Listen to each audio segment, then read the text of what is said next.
Another practice in the books here at the Sherman Smith Training Center for Oklahoma State. Another good one. Mike Gundy seemed really pleased with the way things are going. They had their shoulder pads on for the second day, full pads on Friday coming up. So you can see the intensity gradually building up. The offensive line has been a really interesting point. A lot of experience on that group. A couple of new guys coming in. John, what have you seen out of this group so far? You know, you mentioned the new guys coming in, and of course everybody's interested in Aaron Cochran, a big mountain of a man out there at left tackle. He's still sort of working his way in. You'd expect him to be the left tackle. He's going to have to earn that job. There's a couple of young guys, though, that I saw got on the field today, ran some plays with the one, Tevin Jenkins and Johnny Wilson, a couple of young linemen. Gives them a lot of options as far as depth. You know, this is an offensive line, Scott, that has been much maligned in recent years. Last year made some really good strides. They ran the ball much better. I think they're going to even be better this year. Josh Henson, you can tell that he is really enjoying his opportunity now to be back on the field as an actual coach, as the offensive line coach, rather than an analyst who was sort of an hands-off position last year. He's glad to be out there coaching those guys. The secondary is going to be another position that's really key with two new cornerbacks coming in. A lot of guys that they really like there.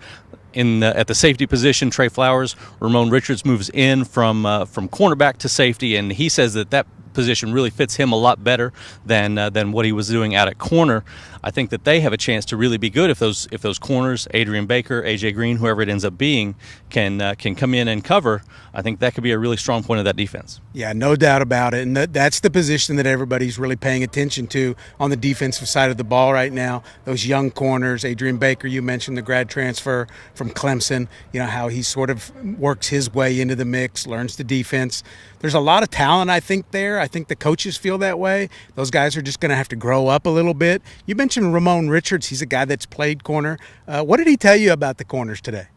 He has been impressed with what a lot of the guys have done so far.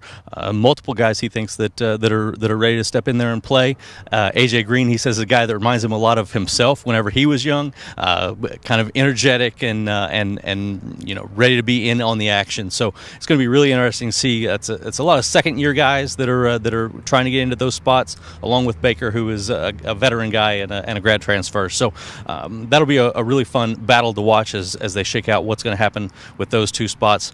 Richards is just a fun guy to talk to all the way around. He was talking about his meditation schedule when he drives up to Boomer Lake, and a lot of other fun things that he does. You know, I'm trying to get them to gain trust in me. You know that a lot of players that have him over the top. When you got guys like Marcell burning over the top, and a lot of other guys, I try to get them to just trust me. You know, and if they just trust me and I trust them, we'd be a successful secondary.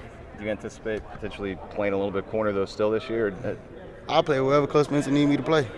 That's what it is. That's how I felt since I got into the program.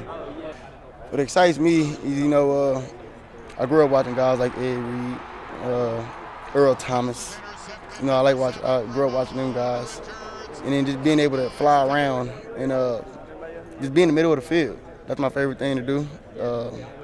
Just be able to use my instincts and fly around. As we get ready, we've got Fan Day coming up, John, on Saturday. I'm sure a lot of people are excited about that. And then we've got Media Day, so it's just getting going, and it's starting to get exciting around here. It is getting exciting, and it's a really upbeat feeling around this team right now. A lot of energy. I know Coach Gundy's happy. You see a lot of the coaches are loose, and I would think that's a good thing.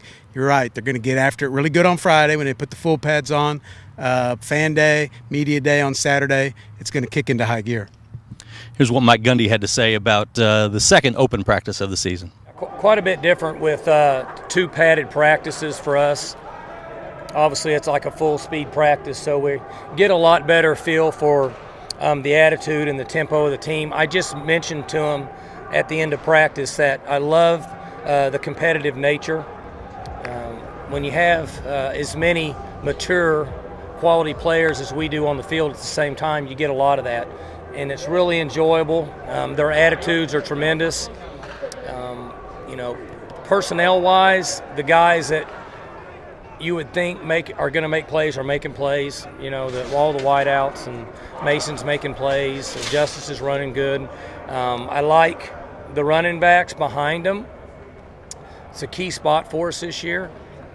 J-Ron's running well. Carr's made improvements of strength and is making some plays.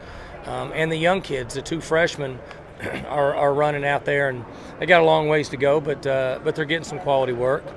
And then on the other side of the ball, I like where our secondary is for the second day in Pats. You know, we're getting some play out of Adrian. We're getting some play out of Rodarius. AJ's making some plays at corner.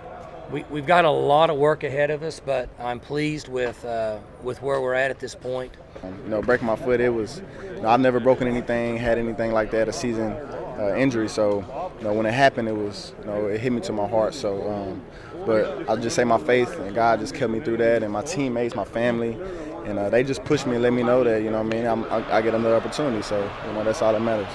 You know, I was just eager to get back, you know what I mean, train my hardest. You know, being out, I just know I had to, you know, being away from football for 8 months, kind of, you know, I lagged on, you know what I mean, just getting better at my craft. So I just knew I had to up my game, you know what I mean. These guys have been getting better every day, you know what I mean. These guys are out here training hard, doing this. So I just knew I had to up my game to be able to be out here and play with these guys. And what you need to do as far as working the veterans, helping those new guys along, those types of things? Yeah, most definitely. You know, Coach Dunn can't watch everybody at the same time. So, you know, me, James, Sel, Chris, Tyron, we're all out there. We're helping the younger guys, you know, if they need help on the field or if they come off the field and they have a question, you know, they ask us and we help them out. Obviously, with so many veterans up front, it's going to be hard for any of those young guys to really break in. But talk about them anyway. What have you seen from some of the young guys? I feel like they're still getting into, you know, coming from high school, getting used to the speed of the game, learning all the plays. But I feel like when they get up there and they know what they need to do and they're able to go full speed, I feel like their technique and stuff, you know, is better than what you usually see out of a freshman. And they're actually making plays early, and I really seen that, and I think that's really good.